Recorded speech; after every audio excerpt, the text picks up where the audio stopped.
Ògo ni fún Ọlọ́run lókè ọ̀run.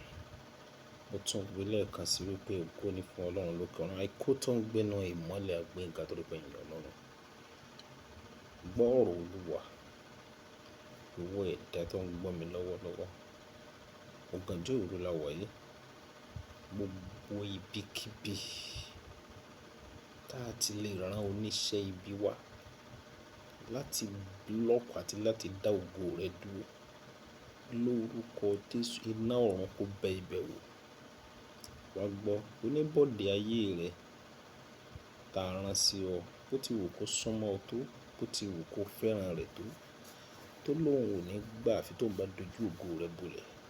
Ìwọ tí orí àmì ṣe, lórúkọ Jésù, iná ọ̀run kó kọlù. Alábọ̀dé àyànmọ́ tó lè dìde láti gbógun ti àyànmọ́ àtòkò ìbáwáyé rẹ̀.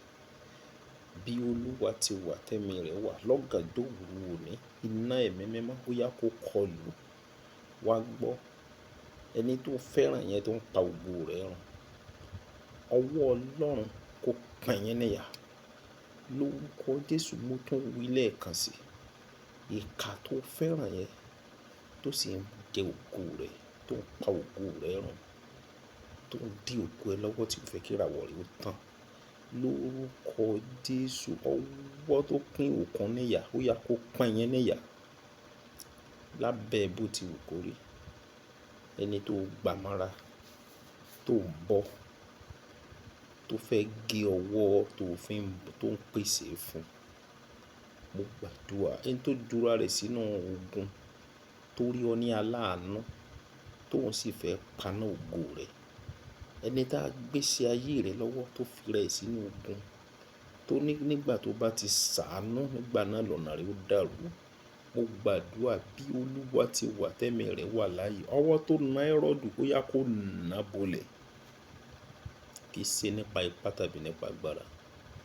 Ibi tá a ti ń gbé oníṣẹ́ ibi dìde lọ́gànjọ́ òru òní láti ba ayé rẹ̀ jẹ́. Iná Ọlọ́run ó yá kó lọ jà fún ọ níbẹ̀. Ó dà ibi táyé mẹ́jọ rẹ lọ lóru yìí tí wọn ò sì ní béè lọ́wọ́ ẹ pé kí wọn náà wá ro tẹnu rẹ̀ tí wọn ó fi dájọ́ wọn. Ọwọ́ ìbínú Elédùmarè ó yá kó lọ jà níbẹ̀. Agbára ìwà láàyè Ọlọ́run ó yá kó jà fún ọ. Ìwọ tó orí àmì ṣe, lórúkọ Jésù ò ní bọ́nu tàkúté ọ̀tá. Ikú àkókò yìí kò ní mẹ́mi rẹ̀ lọ. Ọkàn rẹ̀ ó balẹ̀ o, di aṣẹ́gun. Ògo ni fún Ọlọ́run lókè ọ̀run. Jésù Olúwa wa. Àmín.